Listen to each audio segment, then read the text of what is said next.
दोस्तों, आखिर क्या हुआ जब हस्तिनापुर पर आक्रमण किया कंस की सेना ने और कंस ने? आखिर क्या थी उसकी मुख्य वजह? कई सालों पूर्व की बात है जब आमने सामने हुए थे कंस और पितामह भीष्म। तो चलिए जानते हैं आज इस वीडियो में। तो इससे पहले आप चैनल को सब्सक्राइब कर बेल आइकन को ऑन कर जय श्री कृष्णा जरूर लिख दे। दोस्तों, पितामह भीष्म जो एक महान योद्धा थे, उनकी शक्तियों को कौन नहीं जानता। महाभारत के युद्ध में स्वयं श्री कृष्ण को उन्हें पराजित करने के लिए युद्ध क्षेत्र में उतरना पड़ा था। आखिर ऐसे योद्धा से जब कंस युद्ध करने आया तो उसका क्या परिणाम हुआ?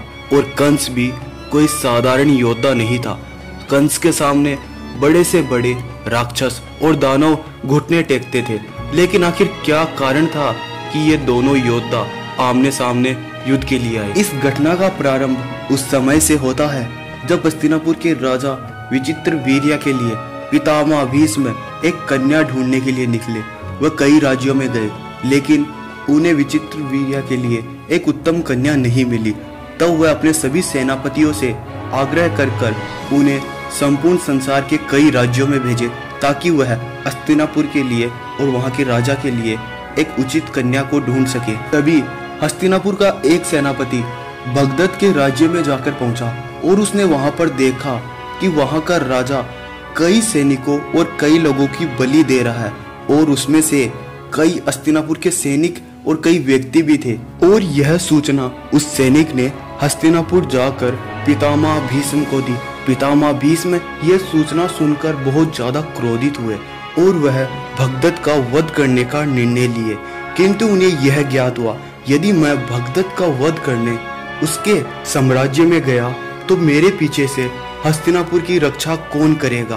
तभी पितामह भीष्म ने अपने दिव्य बाण से हस्तिनापुर से ही भगदत्त पर आक्रमण किया और वह दिव्य बाण जाकर भगदत्त को लगा। किंतु भगदत्त का वध तो नहीं हुआ, वह मूर्छित हो गया। और यह बात जब भगदत्त के घनिष्ठ मित्र कंस को पता चली तो वह बहुत ज्यादा क्रोधित हुआ और वह अपनी सेना को लेकर हस्तिनापुर पर आक्रमण करने के लिए चल पड़ा। उसे ज्ञात था कि हस्तिनापुर को पराजित करना बहुत ही कठिन होगा, किंतु फिर भी अपनी मित्रता के लिए कंस हस्तिनापुर पर आक्रमण करने के लिए चला गया। जब यह बात पितामह भीष्म को पता चली तो सभी सैनिक और वहां के सेनापति आक्रमण के लिए अपनी सेना को सज्ज करने लगे। किंतु पितामह भीष्म कंस की आती हुई सेना को देखकर अपने सेनापति को मना कर दिया कि सेना को इकट्ठा करने की कोई आवश्यकता नहीं है। और पितामह भीष्म अकेले ही उस सेना के सामने अपने रथ पे सवार होकर चले गए। यह देखकर कंस काफी अचंभित हुआ और उसने अपनी सेना को पितामह भीष्म पर आक्रमण करने के लिए कहा। पितामह भीष्म के एक बाण ने ही उसकी आधी सेना को परास्त कर दिया। यह देखकर कंस काफी घबरा। फिर कंस ने संपूर्ण सेना को एक साथ पितामह भीष्म पर आक्रमण करने के लिए कहा। तब पितामह भीष्म ने एक ऐसे दिव्य बाण का प्रयोग किया जिसके अंदर से अनेकों बाण निकले और सभी सेना मूर्छित हो गई।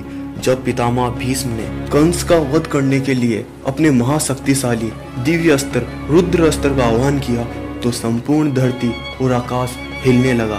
कहा जाता है जब पितामह भीष्म ने उस अस्त्र का प्रयोग कंस पर करने वाले थे, एक महाभयंकर आकाशवाणी हुई और कहा पितामह भीष्म से, आप इस अस्त्र का प्रयोग कंस पर ना करें। इस कंस का वध किसी और के हाथों लिखा हुआ है। पितामह भीष्म ने यह बात सुनकर उस अस्त्र को पुनः लौटा लिया और कंस को और उसकी सेना को वहां से जाने दिया। तो दोस्तों, वीडियो पसंद आई हो तो इस चैनल को सब्सक्राइब करें और आने वाली वीडियो के लिए बेल आइकन को ऑन करें।